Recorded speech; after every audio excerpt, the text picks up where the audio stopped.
Olá pessoal, tudo bem? Sejam todos bem-vindos então no nosso podcast Descomplica Planacom. O podcast foi pensado para assuntos sobre contabilidade, empreendedorismo, negócios. E hoje eu estou acompanhado com meu colega Vinícius. Olá, sejam muito bem-vindos. E eu sou o Fábio, pessoal, e já vou dar uma dica para vocês. Não esqueçam de seguir a Planacom nas redes sociais, no Spotify, no YouTube, no Instagram e no Facebook. E hoje, pessoal, nós estamos com o nosso amigo aqui, o William. William, seja muito bem-vindo, William. Muito obrigado. Obrigado pelo convite aí, em fazer parte do podcast de vocês. Nós, cara, agradecemos, William, a tua presença. E eu vou começar, então, lendo o teu mini currículo aqui, tá? Então, o William é sócio proprietário das empresas Finplex, Planejamento Financeiro e Auge, especialista em investimento pela Ambima e consultor de investimento independente. William, a primeira coisa que me chamou a atenção aqui no teu mini currículo que a gente deixou aqui é Ambima. O que seria essa Ambima, William? Qualquer um pode participar? O que é isso? Tá, a Ambima, na verdade, Ambima é uma sigla para Associação de Mercados de Capitais e Financeiro, tá? Ela é responsável por regular, junto com a CVM ali, ela não necessariamente faz as leis, nem implementa elas, mas ela olha para essas leis, para essas normas e aprimora elas para essas entidades, tá? Então, geralmente as instituições financeiras, pelo menos as principais do nosso país, fazem parte dessa associação. Daí dentro dessa associação eles têm normas a seguir, né, de boas práticas dentro da Ambima, e ali dentro, além de essas boas práticas para as empresas do mercado financeiro e de capitais, também tem certificações para esses profissionais. Então vamos pegar lá o pessoal que trabalha no banco, ou que vai trabalhar numa gestora, numa wealth management, em alguma empresa do mercado financeiro de capitais, tem certificações que ela pode fazer por ali que validam, né, o teu trabalho lá. Então, ser especialista em investimento é uma prova que a gente faz para se tornar especialista em investimento, que a Ambima aplica ela. Outras provas que ela aplica também é CPA 10, CPA 20, que o pessoal do banco tem também, né? A CEA, que é essa que eu tenho também, o pessoal tem. Daí tem outras como CGA, CGE, que são mais voltadas para ser gestor de investimentos. Aí está mais voltado com a parte das gestoras, né? Tanto dentro do banco, como tem gestoras que são dos bancos, mas também tem gestoras independentes. Então, é uma associação que, além de ter boas práticas para o mercado de capitais e financeiro, também aplica, né, e aprimora o conhecimento dos integrantes desse mercado. Com quem a gente está aqui hoje é outro nível. Agora eu fiquei qualquer coisa.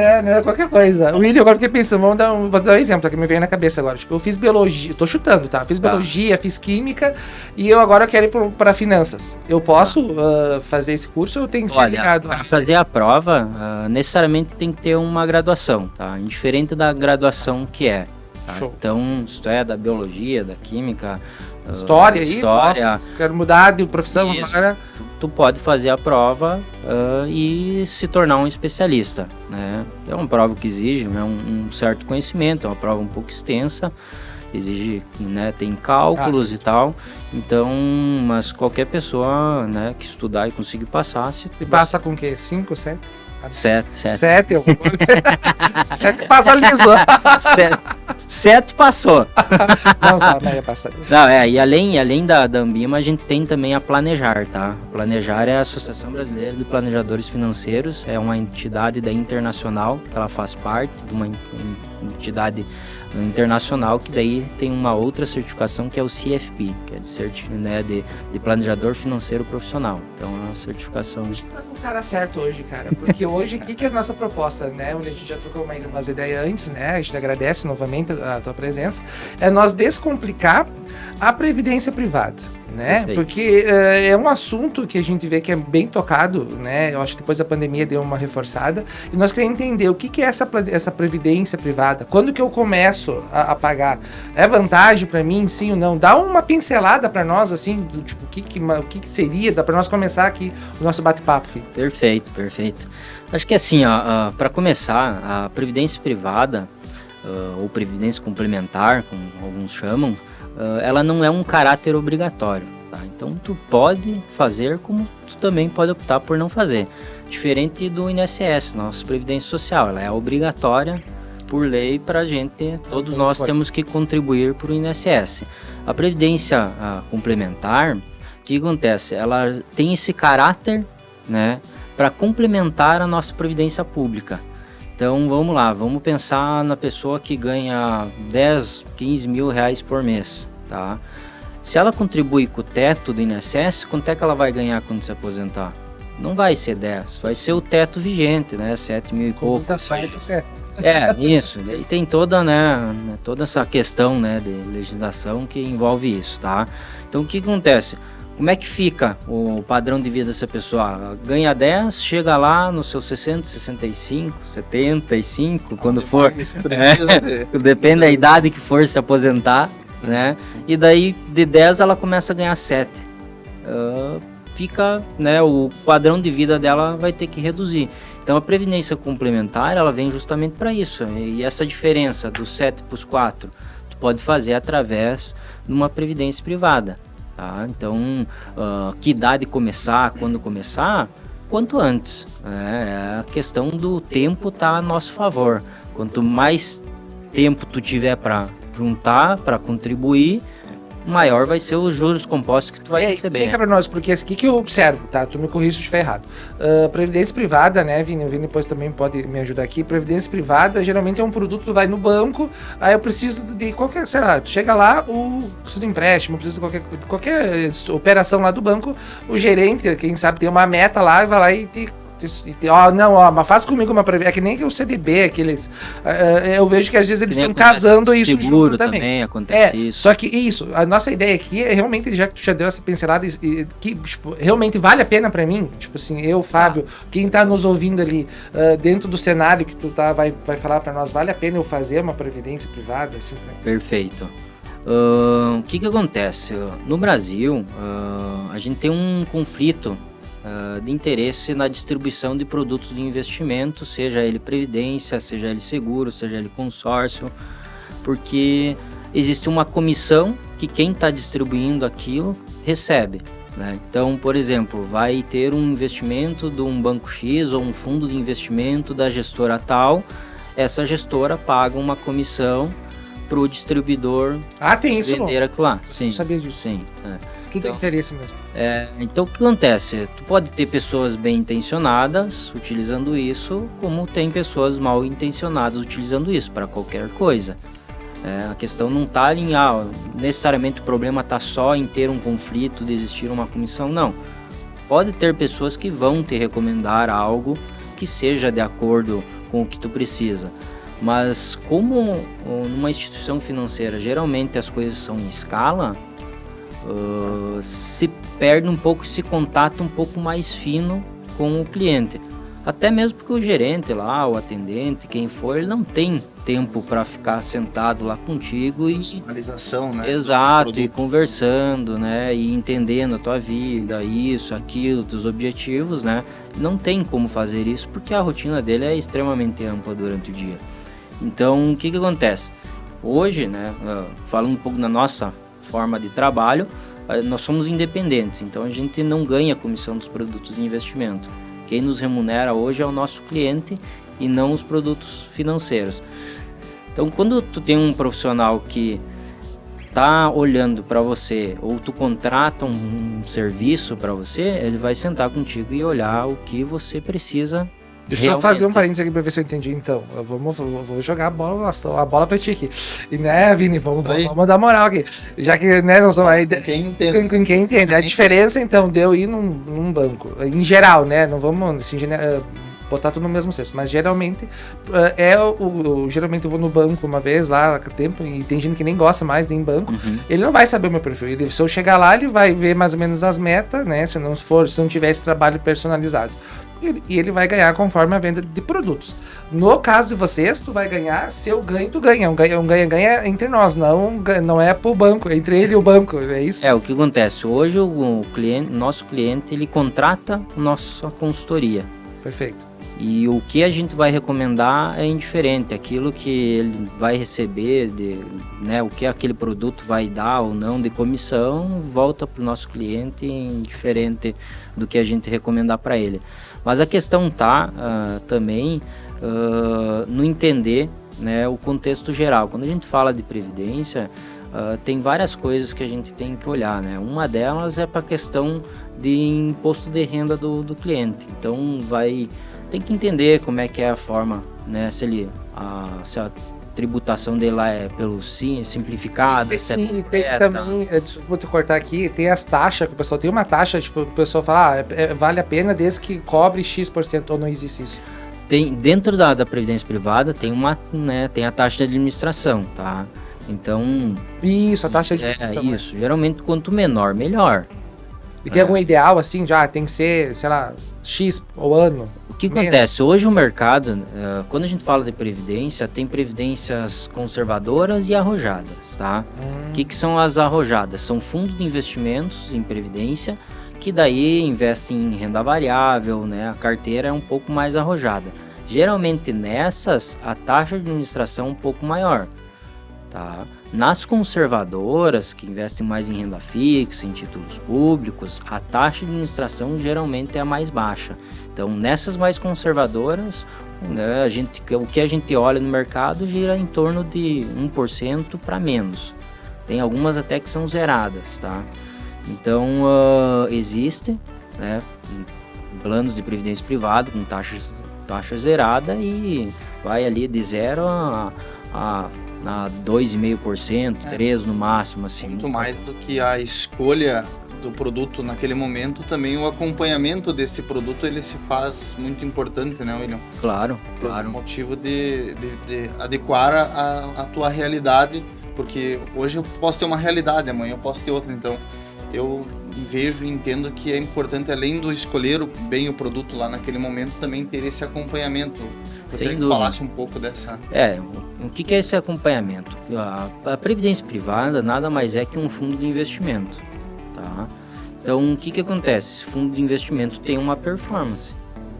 Ela pode ser boa, pode ser ruim, e o bom e ruim é um pouco subjetivo, tá? Também depende do que você está buscando. Tá? Se tu é um pouco mais arrojado, um pouco mais conservador, mas o ideal é sempre que ela fique acima da nossa taxa básica de juros, tá? Então, se a gente está remunerando alguém para ter rentabilidade, a gente espera que essa rentabilidade seja no mínimo acima da nossa taxa livre de risco. Então, acho que acompanhar, né, a previdência privada é tu acompanhar o histórico, né, da onde o teu dinheiro está investido. E quando a gente fala em montar uma previdência privada, não necessariamente precisa ser só uma. Pode ter 3, 4, 5 fundos de investimento em previdência privada.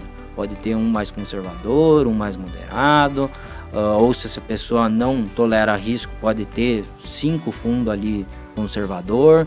Então a questão está em tu diversificar também o teu risco no fundo lá. Dividir os ovos em vários Exato, cestos. Não necessariamente precisa ter uma previdência só, num lugar só, e ter todo o dinheiro da tua aposentadoria em um lugar só. Tu pode diversificar isso também. E William, assim, tu falou ali no acompanhar, né? Nós falamos no acompanhar. No momento em que, vamos dizer, eu tô vendo que um fundo que eu investi ali não tá dando o que era a expectativa. Existe algum tipo de que eu possa trocar a portabilidade disso? Eu troco dentro do mesmo fundo, eu posso trocar para outro fundo? Existe alguma legislação, enfim, algum mecanismo para nós? Sim, com certeza. A previdência privada, tu pode portabilizar ela tanto dentro da instituição quanto sair de uma instituição e ir para outra, tá? Custos? Não tem, né? A portabilidade, quando tu faz a portabilidade, tu não precisa pagar imposto, tá? Então tu só vai mudar de um fundo para o outro. Vai botar teu dinheiro daqui para lá e segue o baile. E segue. Pagou a taxa de administração que tinha isso. Esse período de administração. Isso. Daqui para lá eu vou pagar pro outro fundo que eu optei naquele momento. Exatamente. Então tu pode fazer esse jogo aí. Até mesmo porque quando a gente acompanha um fundo de investimento, a gente olha o carrego da carteira desse fundo. O que é isso? O que é esse carrego da carteira desse fundo? Eu ia perguntar, carrego, o que é carrego? Carrego é o quanto está rendendo aquela carteira de ativos dele. Então, por exemplo, o fundo tem, sei lá, 10 debêntures, 10 CDBs dentro do fundo, CRI, CRA, um monte de investimentos lá dentro, tá? Daí a gente olha a duration disso, que é o tempo dessa carteira, né?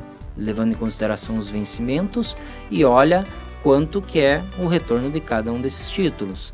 E daí a média disso vai ser o carrego. Por exemplo, tem fundo lá que o carrego é inflação mais 3, inflação mais 5, ou o carrego do fundo é CDI mais 2, CDI mais 3. Então, quando a gente vai avaliar, analisar um fundo de investimento, necessariamente um dos indicadores que a gente analisa, e isso a gente conversa muito com os gestores, é a questão do carrego dessa carteira dele. Então, isso é uma das coisas que a gente leva em consideração quando vai analisar também um fundo de investimento, seja ele na previdência privada, seja ele fora. Eu vou voltar lá no início lá, só para mim, porque eu vi que tu falou em várias, eu não sabia que era tão diversificado assim, uma previdência privada. Para mim era um produto só. Tu já me veio agora dizendo que tem um conservador, moderado, arrojado. Eu nem sabia que tinha tudo isso. Tá, vamos pensar como um planejamento assim, quando que eu, tipo assim, tu indicaria assim para começar?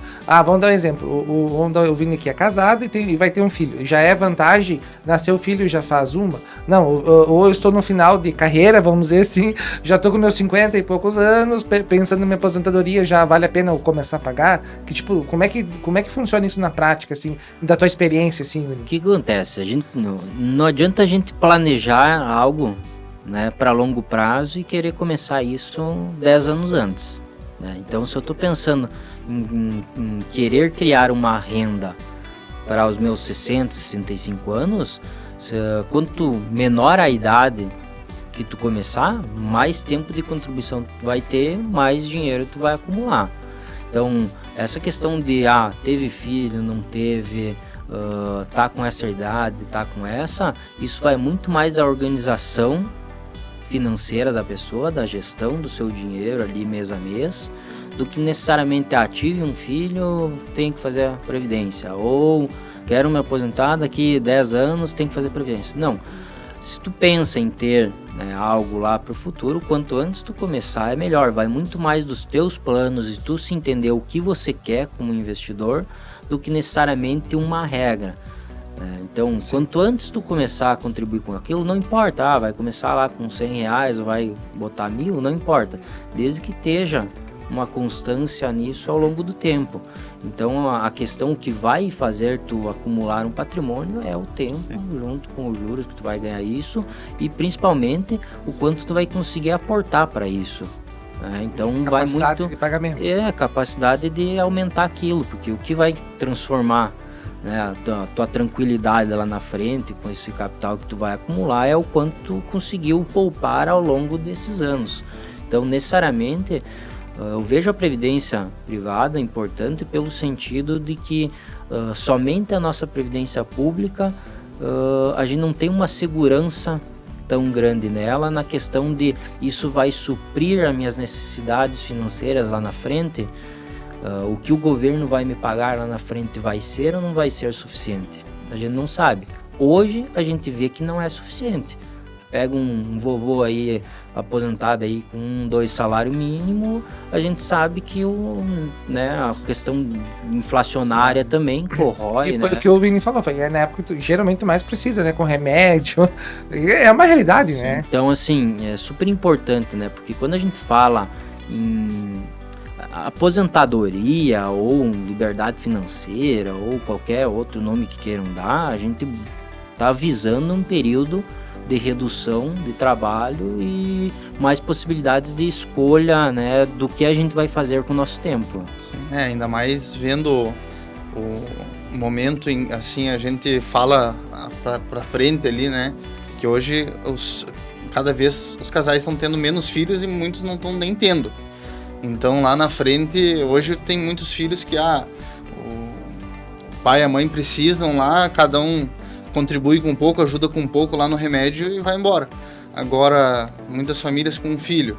Muitas vezes o filho não, né? Então, é importante esse planejamento para longo prazo, porque lá na frente vai ter... Perfeita a tua colocação, Vini. E até o que acontece? Um dos riscos que existem na Previdência é o risco de longevidade. Que isso é um dos problemas que os governos enfrentam também. Porque se a gente pegar nossos avós aí, nossos bisavós, a expectativa de vida deles era extremamente menor. Até pelo tipo de trabalho que tinha. E o filho lá antigamente, na verdade, era uma mão de obra também. Isso aí. Que ia pra lavoura, ia ajudar. Mas hoje eu brinco... Um bem de luxo. Brinco que o filho é um bem de luxo hoje. Então não tem mais aquele caráter, né, de vou ter um filho porque vai me ajudar e vai tocar a lavoura depois ou qualquer outra coisa assim. Então o que acontece? As pessoas tendo menos filho, vivendo mais, a nossa pirâmide etária ela vai moldando ao longo do tempo, que já é um problema que a China hoje enfrenta. A China teve uma política de filho único por muito tempo. Só que hoje eles estão colhendo o fruto disso. Hoje eles querem que eles tenham mais filhos, só que daí o chinês olhou, para que eu vou ter mais um filho? Né? Custo alto, né? Toda essa questão. Não, vou assim, tá bom agora eu não quero mais 2. Né? Porque agora não preciso também, né? Não tenho mais lavoura, eu tenho outras atividades. Mesmo multiplicar os filhos deles por 2. Não, daí... Um lado que pelo menos vão precisar comprar assim comida, né? Exato, Isso sim. exato. As commodities vão lá em cima daí. Então, mas tem esse risco da longevidade, tanto para a previdência pública quanto para a previdência privada. Porque o que acontece? Quando a gente faz um plano de previdência, tu vai ter o período que tu tá botando dinheiro, tá? Tu tá fazendo teus aportes. Aí vamos dizer que tu chegou lá nos 65 anos. O que acontece? Tu vai pegar todo esse dinheiro que tu acumulou durante esse período e tu vai entregar para a seguradora. E daí tu vai fazer um contrato com a seguradora. A seguradora, eu te dou esse X valor aqui e tu me paga por, né, uma renda mensal aí durante Y tempo, né? Então, a forma como tu vai receber isso lá na frente também tem várias formas. Tu pode receber isso como uma renda vitalícia, como uma renda vitalícia conversível ao cônjuge, ao filho, uma renda por um período pré-determinado. E a forma como tu vai receber isso vai definir também o quanto tu vai receber daquilo que tu guardou. Vou fazer uma brincadeira. Tu tem que planejar já quando tu vai sair dessa pra melhorar. Vou me aposentar com 70, eu vou ter mais 15. Mais 15. A única certeza que a gente tem é essa, né? Mais 15 tá bom, e daí já eu tenho que morrer daqui 15 anos, senão não tá. E esse é o risco que a seguradora corre, né? Imagina lá que tu juntou 1 milhão até os teus 65, tá? E daí, só que tu vive até os 120 anos. Esse 1 milhão, né? Até os teus 100 anos, vamos dizer, não dá um giro, né? Sim. E daí esse é o risco que a seguradora tem que calcular. Por isso que elas usam uma tábua atuária, que é uma questão assim de cálculo, né? Em questão de idade, essas coisas, né? Então tem esse risco do cara viver demais. O terror do INSS. Tem até uns Cada vez vídeos mais, que brigam, né? O terror do INSS. Tá Porque... bem próximo da nossa realidade, tem, né? E é tem por isso, né? Enfim, que Já né, 100 anos aí. muita gente teve o benefício por muito mais tempo do que contribuiu. Exato, Né? exatamente. Isso. E daí, por isso que há essa incerteza nossa quando nós formos utilizar esse benefício governamental. Porque sempre existiu e sempre vai existir reformas na Previdência. Porque se tu tem um fator ali que tem menos contribuinte e mais pessoas usufruindo... Que é pirâmide, né? Não existe mágica. Não fecha. Então, por isso que cada vez mais a idade para se aposentar aumenta, o tempo de contribuição aumenta. Por quê? Porque as pessoas estão cada vez por um tempo maior na atividade. Pensa aposentar um cara hoje com 50 ou 45 anos. No mínimo dos mínimos, esse cara trabalha aí mais 15, 20 anos. Né? Então, né, não fecha, né? Sim. Não Ei, fecha o cálculo. William, deixa eu fazer uma pergunta aqui que me veio. a gente tá falando da Previdência, então a Previdência é um instrumento que eu vou usar para quando, teoricamente, me aposentar ali, eu complementar a minha renda. Mas eu posso usar o instrumento da Previdência privada para mim guardar dinheiro para realizar um sonho, assim? É válido, sim? Ou tem outros instrumentos melhores, assim? O que tu me diz? Vai depender de quanto tempo tu quer realizar esse sonho, tá? Geralmente, o ser humano é difícil ele planejar um sonho para daqui 10 anos. Imediatismo. Eu já... Eu vou ter um sonho, eu quero realizar um sonho, mas geralmente esses sonhos são ali, né? 2, 3, 5 anos e às vezes antecipa, né?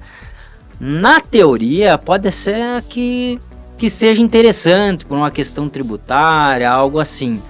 Mas quando a gente vê isso na prática, muitas vezes as pessoas acabam resgatando isso, pagando muito mais imposto do que necessariamente precisariam pagar. Se obedecesse o plano. Exato. Então, quando a gente faz um planejamento de muito, muito longo prazo, né?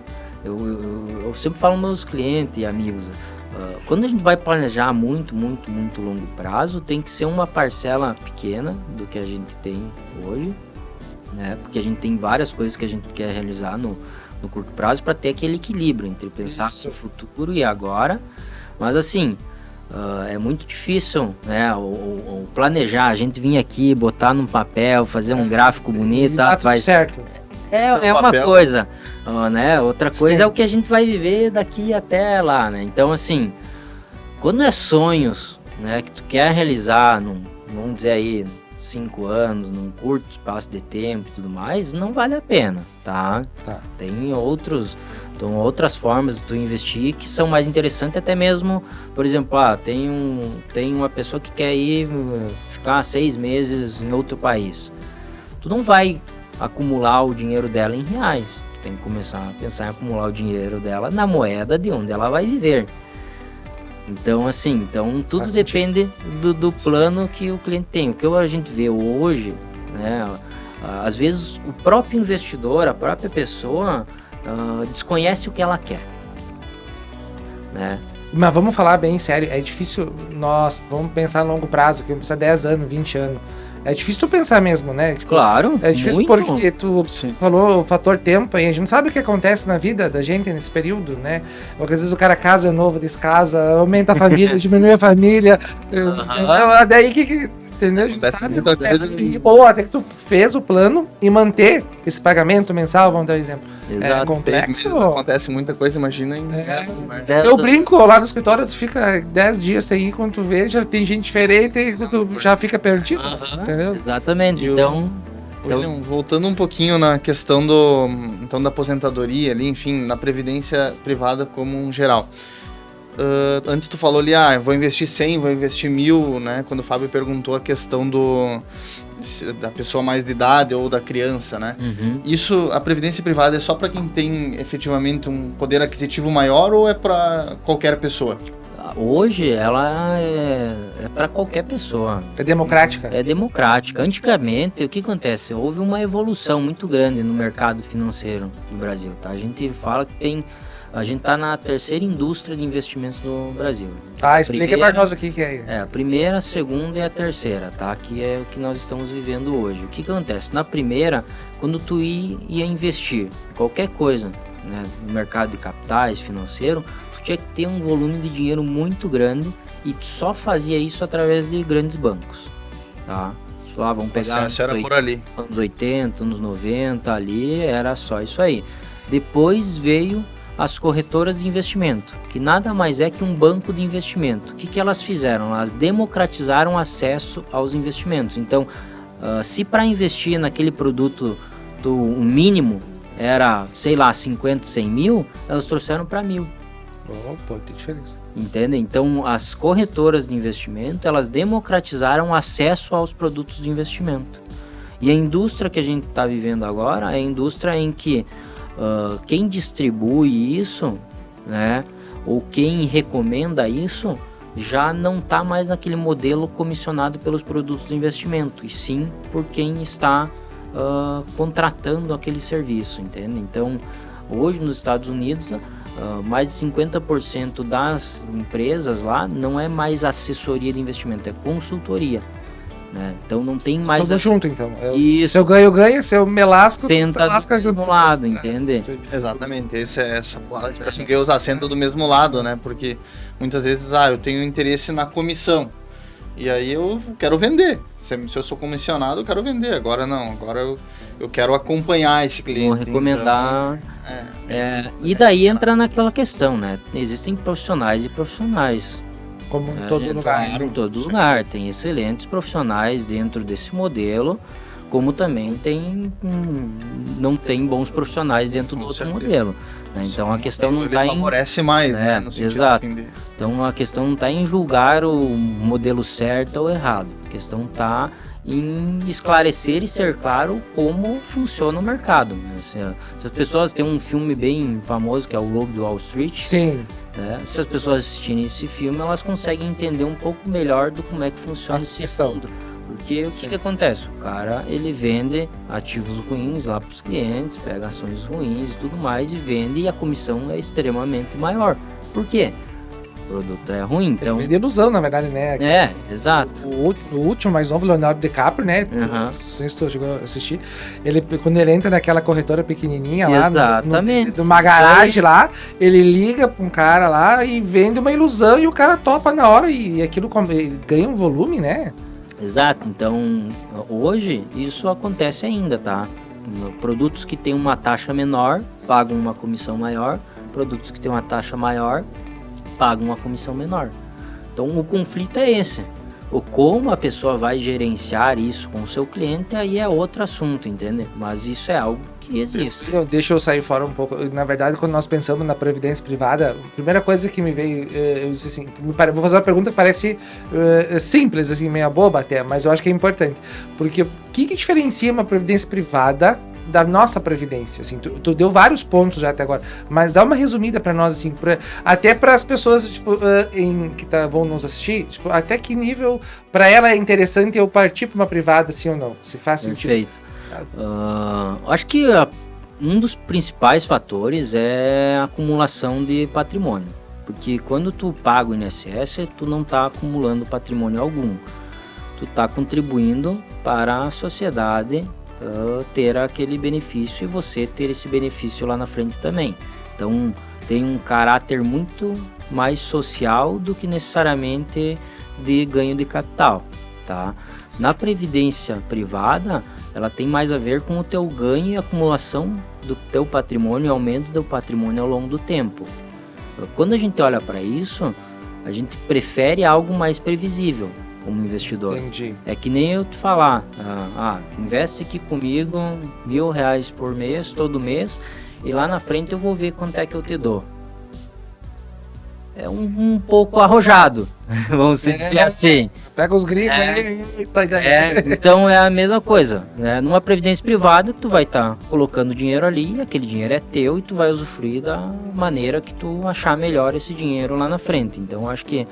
E outra do caráter de uma ser, né? A pública ser obrigatória, a privada não ser, né? Então eu posso ter escolha. Isso, pode optar por ter ou não ter. Então a questão tá mais na segurança financeira que tu vai ter lá na frente. Tu quer deixar essa segurança financeira tua a cargo do nosso país, do nosso governo, ou tu quer assumir um pouco essa responsabilidade para ti, de você ser o próprio provedor dos teus recursos financeiros lá na frente? Então tem muito disso. Tu quer deixar para o governo? Beleza, não tem problema algum, é uma escolha tua. Só que o governo que está hoje não vai ser o governo que vai daqui a 4 anos, não vai ser daqui, imagina. Daí a gente está falando de longo prazo, né? Sim. Não tem. Né? Então hoje é daqui a 20 anos vai ser quem? Vai estar como? Então tu tem esse risco envolvido.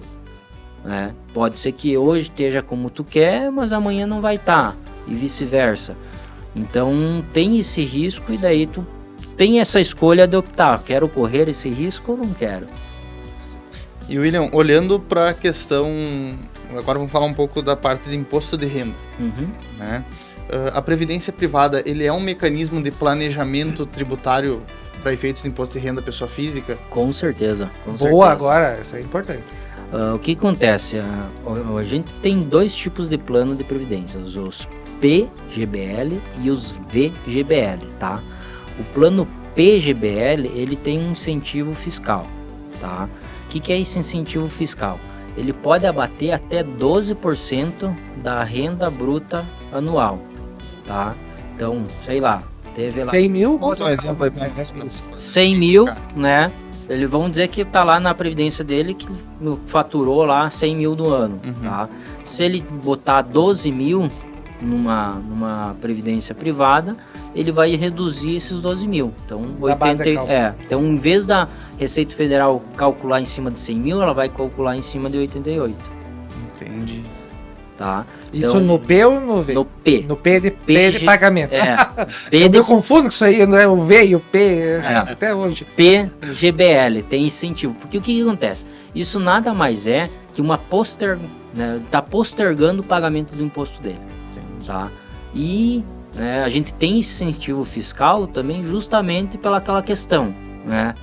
O governo entende que ele não é suficiente para pessoas que têm certa renda. Sim. Então ele dá esse incentivo para a pessoa fazer isso, né? Então o próprio governo, dando um incentivo, ele admite que não é o suficiente só o INSS, tá? Então o que acontece? No plano PGBL, qual é que é a característica disso para o pessoal entender também?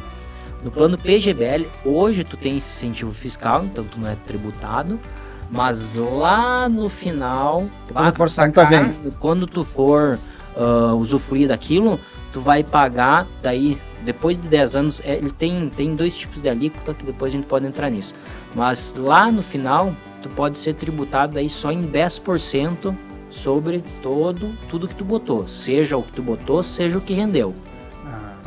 Então, tu não paga hoje o imposto para pagar lá na frente só que daí tu vai pagar só 10% ao invés de 27,5%. Mas daí eu pago, só para me entender, sobre o valor aplicado mais o rendimento. Eu pago sobre tudo sobre lá. O total. Sobre o total, porque hoje tu deixou de pagar. Sim. Só que quando tu tem que ser caso bem pensado, porque tem que ser pessoas com renda bem alta tributável. Toda pessoa que que declara no modelo completo pode se beneficiar. Isso que eu ia pontuar, né? Então o interessante é pro modelo completo, Exato. Declaração de imposto de renda completa. E também tem a questão do valor o qual você vai colocar, porque não adianta tu querer... Tem que ter, é por isso planejamento, né? Além de planejar, então... o teu futuro, tu tem que planejar o curto prazo na questão do imposto de renda. Exato. Também cabe esse planejamento. Se a pessoa vai lá no contador dela e vê, tô ganhando 100 mil por mês aí, o meu modelo é o completo, não sei o que lá, até 12 mil, até 12%, então, é vantagem botar. Falei 12 mil, mas é 12 com 100, isso, tá? 12% levando em consideração 100 mil. Então, o que acontece? Quando a gente projeta isso, o ganho tributário e financeiro é muito bom. Porque pensa, tu deixar de pagar, sei lá, por 15, 20 anos o imposto ali. Sim. E que ia ser 27,5, vamos dizer, ou 20, sei lá, a alíquota efetiva que a pessoa vai estar, para pagar só lá na frente daí 10%. E esse imposto vai estar rendendo, né? O imposto que tu deixou de pagar, está rendendo, gerando juros compostos ali. Então o ganho financeiro disso, no longo prazo, no planejamento, é muito bom, muito eficiente, além da questão sucessória também que está envolvida nisso, porque num plano de previdência, uma previdência ela não entra no inventário, né? Ela vai direto. Tu bota os teus beneficiários, então, eu vim a falecer, esse valor ele vai direto pro meu beneficiário, não tem que inventariar nem nada. Então tem essa questão aí sucessória. No Brasil é um valor considerável. Deixa bastante. Então tem essa questão. Pode aumentar. A tendência é mais aumentar do que diminuir. Você falou do P e do V, como é que é agora? A do VGBL, tá? O que acontece? Não tem incentivo fiscal, tá? E daí a tributação desse vai ocorrer somente sobre o rendimento, não sobre o que tu aportou. Então, sei lá, tu investiu 100 mil e rendeu 10, tá? Tu vai pagar conforme a alíquota regressiva da renda fixa lá, tu vai pagar só sobre os 10 mil. E lá, mas eu pago no saque, ou não? Isso tu vai pagar, lá na frente quando tu for receber. Então, por exemplo, juntei 1 milhão, tá? E vou receber todo mês, sei lá, 3.000 por mês, tá? Ele vai ver o quanto que foi, né, de aporte, o quanto foi de rendimento, e daí ele vai gerar esses 15%. Então vamos dizer lá que desses 3.000 deu, sei lá, 200 pila, tá? Um número aleatório, 200 pila de rendimento e vai pagar 15% sobre esses 200. E daí tu vai pegar essa renda tua e vai botar na tua declaração, tá? Então eu tenho 3.000 de renda lá da Previdência Privada e sei lá, tenho mais 3.000 do INSS. Daí vai fazer o ajuste anual, né? Ele entra como renda. Daí pode ser que aumente um pouco. Vou apagar ali. Pode ser que tu tenha que... E se apagar, o pessoal tudo. Então, né? É quando, gosta de pagar quando soma as rendas daí, né? mas eu já paguei durante o ano inteiro, eu vou ter que pagar mais. Por isso É que é isso aí. imposto, né? A gente imposto Exato. paga. Então tem esse caráter, né? De quando tu transforma aquilo em renda, ele vai entrar como renda lá. E daí vai ter esse ajuste anual aí. Que daí vai depender da vigência atual. Da vida de cada um. Sim.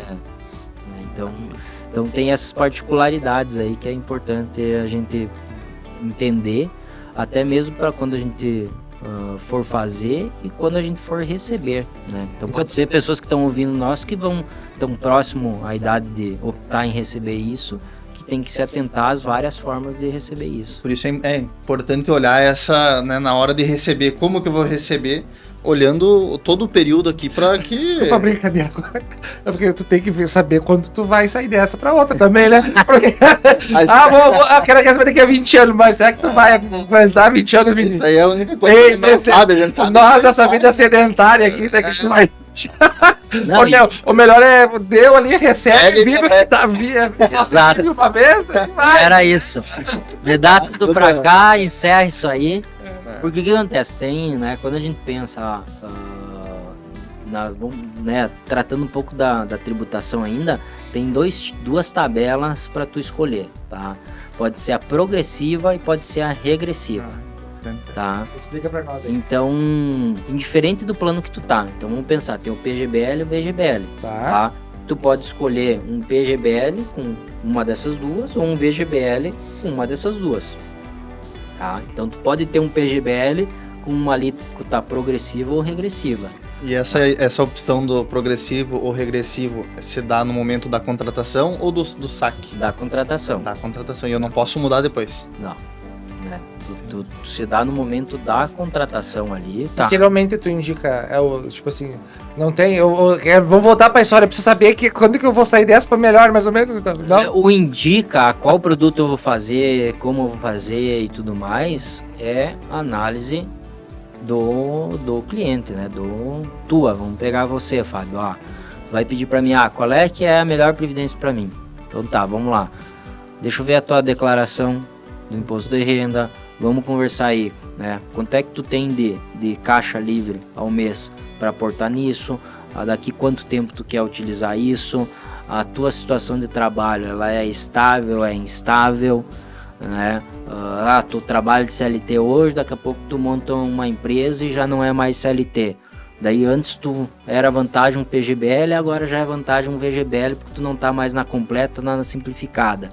Então é um planejamento que ele vai também da fase da tua vida. Pode ser que hoje esse aqui é interessante para esse modelo e daí tua vida deu um 360. Vou voltar para a pergunta do Vini do início. Eu posso trocar um P pelo um V? Não. A portabilidade nesse caso não existe. P pelo V não pode, tá? Em alguns casos tu pode trocar, que tu me pediu ali da progressiva para regressiva, em alguns casos específicos pode se trocar, tá? Da progressiva para a regressiva. Da regressiva para progressiva não pode. Por causa que acontece? Na regressiva, os 2 primeiros anos tributam em 35%. Depois do 10º ano que vai para 10%. Ela começa em 35% e vai até 10%. Tem que ser bem na pensado. regressiva. Bastante. Na progressiva, ela vai utilizar a nossa tabela lá da renda fixa lá normal. Depois de 2 anos ali, 15%, né? Então vai seguir aquilo ali. Então, isso, né, tem que ser bem ajustado, bem visto e entender também por isso do tempo. Daí quando tu me fez a pergunta lá, pode ser feita uma previdência para um curto prazo de tempo? Pode. Né? Mas para um curto prazo de tempo, qual é que seria a mais adequada? Um VGBL com alíquota progressiva. William, deixa eu agora dentro da nossa conversa, o Fábio falou tanto de partir dessa para outra, a gente não sabe. Mas não é ideia, viu? É porque planejamento. A gente sabe que vai acontecer, né? É uma verdade isso. E assim, eu fiz um planejamento, eu quero começar a sacar com 60 anos. E aconteceu alguma coisa que eu não cheguei nos 60 e, enfim, tá aquela previdência lá. Como é que funciona nesse caso sucessão? O beneficiário recebe aquilo lá integralmente, que era isso. Mas daí é quem... Qual é os impostos que incide? Não entra para inventário. Então, não entra para inventário. Tá isento ou não tem ITCD. E a questão do imposto de renda, como é que funciona? Vai pagar, por exemplo, vamos dizer que o cara tinha um PGBL com alíquota regressiva. Tá? Então, sei lá, ele juntou 1 milhão... tá, lá nos seus 60 anos e faleceu lá com 55. Isso. Tá? Então o que acontece? Tu concorda comigo que, vamos dizer que ele começou isso há 30 anos atrás, tá? Aquele primeiro aporte que ele fez já passou de 10 anos, correto? Perfeito. O último aporte que ele fez não passou de 10 anos, né? Não. Então é feita uma média entre esse aporte. Início e final do... Então não necessariamente vai se pagar só 10%. Aqueles primeiros aportes, se tudo que já passou de 10 anos, vai ser pago 10%. Tudo que não passou de 10 anos vai respeitar a tabela. Então, por isso que quando a gente vai transformar isso em renda, o que acontece? Os resgates estão sendo feitos sempre lá do início para agora, porque daí tu só pega a de 10. E o herdeiro, ele não tem a opção de tipo assim, eu quero sacar mensal ou quero sacar tudo de uma vez só. É uma opção só, saca integral. Como é que acontece? Aquilo ali sai, né? Tem que sair do nome daquela pessoa e ir para outra, né? Então, necessariamente, tu faz o saque daquilo lá. Tem que sacar. Não tem opção de... Vamos pensar do beneficiário. O Vini é casado hoje, daí lá no... Não, nada a ver. Não é não. Hoje ele é casado, amanhã não sei. Dá problema, daí ele botou lá a esposa como beneficiário, daí tem um filho, deu problema no percurso, né? Daí ele quer deixar só pro Júnior lá. Ele pode ir lá e trocar, deixar só pro Júnior? Ou esse beneficiário eu posso trocar a qualquer momento? Como é que funciona isso? Não. Exato. É que tu tá perto, exemplo, né? Tem que botar um exemplo. O beneficiário, a pessoa escolhe e troca o momento que ela quiser. Posso? Me separei, quero tirar essa, quero botar outra. Quero deixar pra um sobrinho, quero deixar pro meu irmão, sei lá, pra um vai amigo meu. Posso deixar. Está ali. E se não tiver ninguém apontado, daí segue a legislação lá, né? Vai indo, né? Então, necessariamente, se tu botou lá que vai ser um Joãozinho lá, vai ir para ele, né? Então, sempre é respeitado aquilo ali. Ótimo. E tu falou, William, antes de PGBL e VGBL, né? Além dessas duas opções, tem mais alguma outra opção que tu possa nos comentar, que traga uma rentabilidade? Pensando em previdência, né? Quando a gente pensa em previdência ou em liberdade financeira na frente, a gente tem isso que a gente falou, né? INSS, previdência privada e ativos próprios, né? Okay. Então, o que é os ativos próprios? Sei lá, tu construir um patrimônio em imóveis ou no mercado financeiro ou uma empresa ou qualquer outra coisa. Então, basicamente, a gente tem essas 3 formas de acumular recursos ao longo do tempo, né? Então, essa questão de ter outros instrumentos, dentro da previdência privada, a gente tem as previdências fechadas, tá? Que daí é o fundo lá da Petrobras, o fundo da outra empresa lá, então regimes próprios, que nem de prefeituras, né? Então, esses seriam outros tipos de previdência que tem, que daí é só para funcionários dessa empresa. Que é para um grupo específico, né? A própria UPF aqui também, né? Tem a própria previdência dela, né? A prefeitura. Isso, a prefeitura. Então, tem esses outros, né, formas de previdência, mas aí é específico para aquele público e tudo mais, né? Então, que também tem seus riscos, né? Assim como o INSS, se tu faz parte de um fundo fechado, sei lá, da Petrobras, da UPF, da prefeitura, algo assim. Porque botou banco também tem.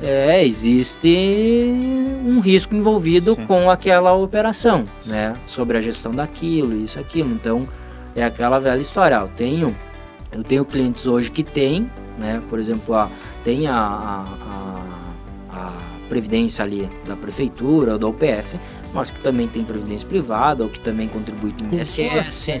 Então tu pode ter mais de uma, né? Porque tu pode, né, participar desse fundo e também contribuir de forma autônoma no INSS. Não é muita vantagem, pelo que a gente tá vendo agora, né? Mas O INSS hoje eu vejo ele, espirra. Pode esperar. deu vontade e passou. O INSS hoje, né, olhando de uma forma mais, né, técnica, vamos dizer assim, né, hoje tu contribuir com o mínimo é a forma, financeiramente falando, mais eficaz. Porque se tu contribui com o mínimo, lá na frente tu sempre vai ter a garantia que o mínimo tu vai ter. Se tu contribui com o teto, tu não tem a garantia que lá na frente tu vai ganhar o teto, até porque hoje, né, tem pessoas que, sei lá, ganhavam 10 salário mínimo, hoje estão ganhando 3, 4. É muito comum, né?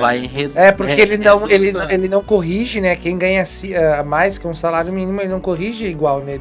Ele tem uma correção menor, né? Então vai perdendo mesmo. Chamado fator previdenciário, né? Então, exatamente, né? É muito comum a gente escutar esse tipo de história. Fala com qualquer aposentado, me aposentei recebendo tanto salário mínimo, agora eu tô recebendo tanto.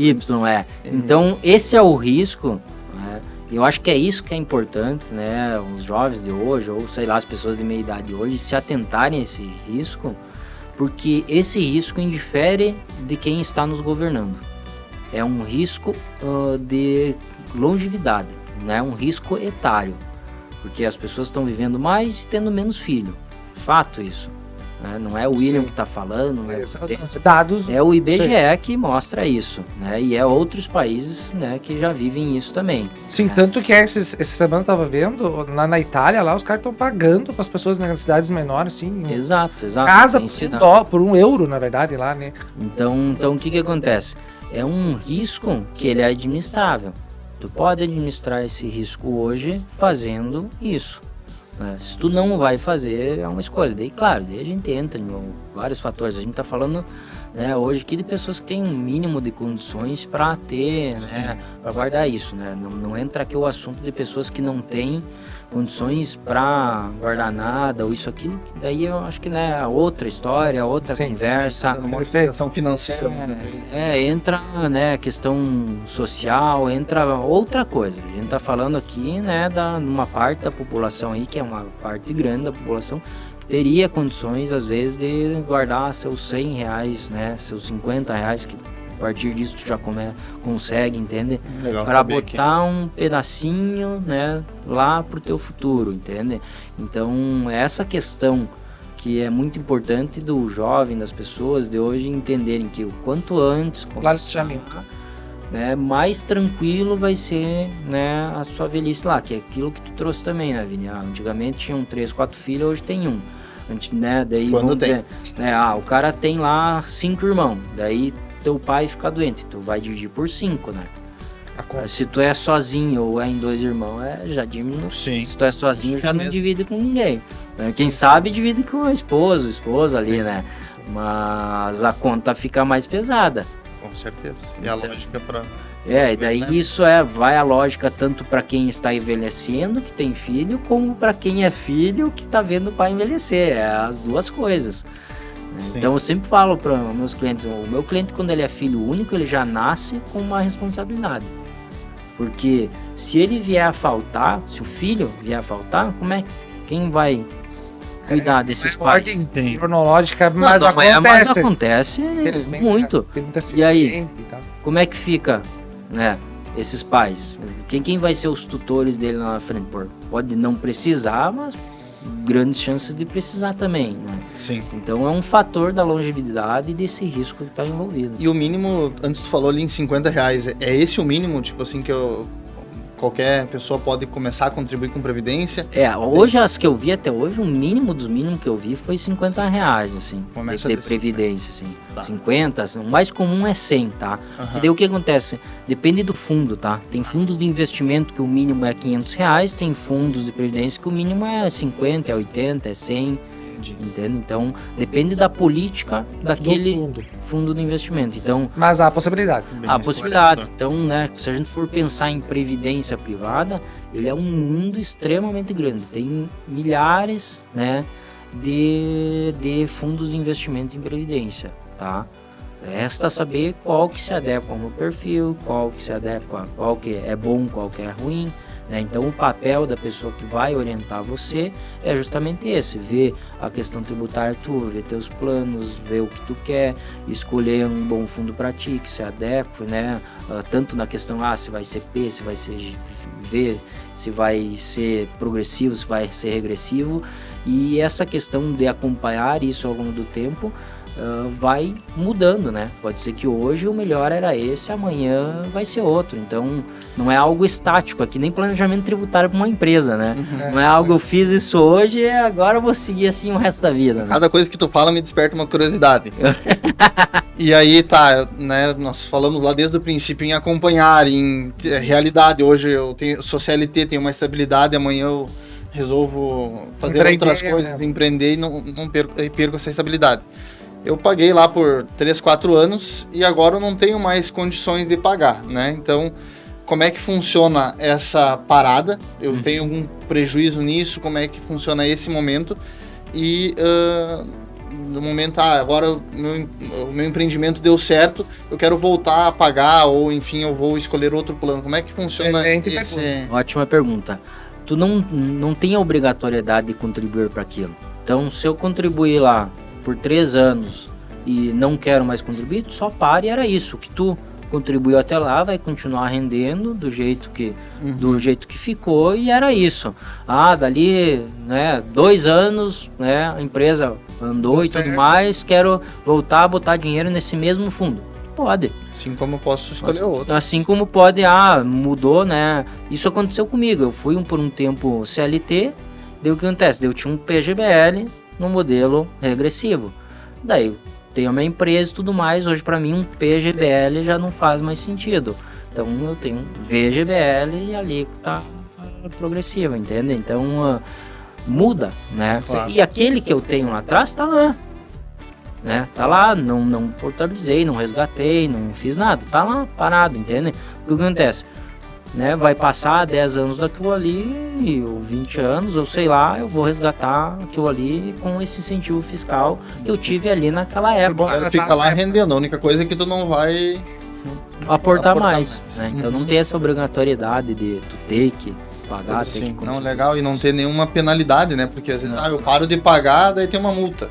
Não. Pô, daí perde a graça, né? Daí é falando com sacanagem. gringo assim, Deus do livre. Deus não vai pagar uma coisa a mais, né? Já saiu do orçamento, não vale. Sabe o que é legal, né? O que a gente falou ali, né, da indústria 2.0, 3.0, que foi a previdência, assim como todos os outros investimentos, teve essa evolução. Né? Antigamente as taxas de administração das previdências eram muito maior, elas tinham taxa de carrego, taxa de entrada e saída. Então taxa de carrego, tu botava 100 e daí ela tinha uma taxa de carrego de 10%. Desse 100 que tu botou, 10 já ficava. 10 já vem para mim, entende? Já ia para a instituição, entende? Então, a taxa de entrada e saída, né? Quando tu fazia, tinha que pagar, ou quando tu ia retirar, tinha que pagar. Então, hoje tá bem mais democrático. Não, hoje tá bem. Porque o que acontece? A concorrência aumentou. Antes a concorrência é fantástica, né? Antes eram poucos fundos e às vezes eram fundos... podia ser privados, tinha os públicos ali também, mas o que acontece? Hoje tem muitas gestoras independentes, né? Então há uma concorrência, então... Era eletizado, né? Exato. E hoje tu tem acesso. muito mais acesso a ver a performance daquele fundo, né? Então hoje tu vai lá, tem várias plataformas, tu bota o CNPJ do fundo lá, tu olha como é que tá... tem plataforma pra ver isso? Cita uma pra nós aí sobre Status Invest. Se eu botar lá contratei no qualquer comparador de ativos, ele consegue, sei lá, ele compara quem é. Pega o que legal, toda a previdência, né, de todo mundo que tem, ela tem um CNPJ. Sim, perfeito. Explica aí pra nós, agora eu fiquei curioso. Porque... O fundo de investimento ele vai ter um CNPJ. Então tu vai pegar o número de CNPJ, botar lá, ele vai dar um histórico da da tua Da previdência. rentabilidade que E aquele pode produto... comparar lá com, né, com legal o benchmark saber que você... Repete qual é o nome do site aí. comparador de ativos, Status Invest, tem vários, né? Que ele Mas faz isso. Sim, Que legal. bota E é super, tipo... Nossa, validado, vamos dizer, ele é verdade isso. sim, é validado por causa que essas plataformas, elas pegam os dados da CVM, porque todo fundo de investimento tem que reportar, Olha que interessante isso que tu tá trazendo. né, os seus ativos, todas essas coisas para a CVM. Então, claro, às vezes tem um gap ali de 3 meses ali de atualização. Mas a gente tá falando de planejamento de longo prazo, 3 meses. Seria algo assim, fora, né? Então, e esse gap é mais relacionado ao que tem de ativos na carteira, e não a rentabilidade. A rentabilidade é mensal, tá? Ao que compõe a carteira do fundo, tá? Pode ter o gap, mas a rentabilidade ela sai sempre. Então, todo fundo de investimento, seja previdência privada ou outros fundos, ela tem uma lâmina, né? Tem uma lâmina de informações do investidor ali que tu vai ter todas as informações. Então, tu pode acompanhar isso e comparar isso. Bom, William, nós estamos encaminhando para o final do nosso Perfeito. bate-papo. Eu vejo, Vini, que ele foi realmente um descomplica da previdência privada aqui hoje, tá? Então, para nós encerrar, assim, tu teria alguma dica para deixar para nós, assim, para quem tá nos ouvindo, pro pessoal, assim, o que tu falaria de tudo isso que tu já trouxe para nós? Uma dica que ele é, assim, dentro do nosso podcast, é bem livre, assim, ó. Tu pode falar uma dica do que tu falou até agora, dar um livro, um filme, tu já falou um filme aí também, fica bem à vontade. Dica é complicado a dica, né? Mas assim, acho que a gente deu várias dicas aí ao longo da nossa conversa, né? Essa questão da gente planejar e trazer um pouco da responsabilidade do nosso futuro para nós e não depender, seja do Estado ou um cônjuge, depender de outra, né? A gente assumir um pouco essa responsabilidade, eu acho que isso já é uma baita dica, né? E também a questão de planejamento, né? Eu sempre falo, planejamento financeiro não é tão legal, né? De planejar, de fazer e pensar, né? Mais legal planejar umas férias do que finanças, essas coisas, né? Ou planejar umas férias. Gostoso. É muito mais legal do que fazer isso aqui que a gente tá fazendo hoje, né? Mas ambas as coisas são importantes, né? É importante a gente ter o nosso tempo de lazer, essas coisas, mas também é importante pensar lá na frente, né? E dica de livro, essas coisas, daí tem milhares, mas tem um que eu gosto, porque eu vejo que as pessoas, elas precisam se conhecer como investidor, o que elas querem, até mesmo para outra pessoa poder ajudar ela. Se tu não sabe o que você quer, é difícil tu vai extrair isso da pessoa. É difícil a outra pessoa te dizer, né, algo, né? Eu converso isso muito com meus clientes, né? E a gente tenta ajudar eles dessa forma também, deles se conhecerem como um investidor, como um empreendedor. Então, assim, é importante ver isso, e tem um livro que eu acho que é bem legal para todo mundo ler, que não é uma leitura técnica no assunto, que é a Psicologia Financeira.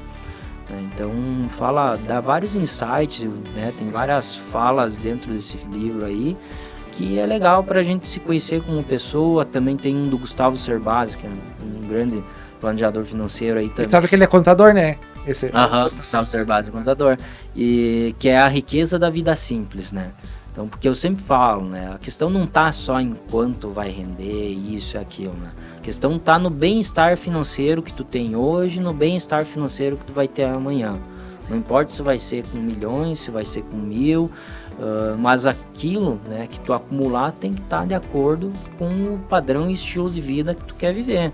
Então, um bem-estar financeiro é isso, é o que tu faz hoje não te trazer aquela preocupação, né, né, de tu, vou conseguir comprar isso, não vou, né? E às vezes vai de coisa básica, até de tu ir no mercado fazer compras e não se preocupar com quanto vai gastar, ou tu convidar tua esposa para ir jantar fora e tu não ficar pensando, vou jantar agora e daí vai fazer falta. Isso, para mim, isso é bem-estar financeiro já.